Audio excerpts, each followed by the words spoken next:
ಕಟಪಾಡಿ ಹೆದ್ದಾರಿಯಲ್ಲಿ ಮಗುಚಿದ gas tanker ತೆರವು. 16 ಗಂಟೆಗಳ ಕಾರ್ಯಾಚರಣೆಯ ಬಳಿಕ ಸಂಚಾರ ಪುನಾರಂಭ.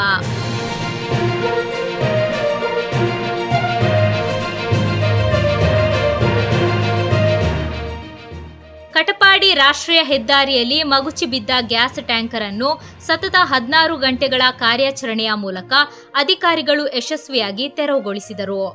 ಮಧ್ಯರಾತ್ರಿ 1 ಗಂಟೆ ಸುಮಾರಿಗೆ ಕಾರ್ಯಾಚರಣೆ ಪೂರ್ಣಗೊಂಡಿದ್ದು, ಬಳಿಕ ರಾಷ್ಟ್ರೀಯ ಹೆದ್ದಾರಿಯಲ್ಲಿ ಸಂಚಾರವನ್ನು ಪುನರಾರಂಭಿಸಲಾಯಿತು.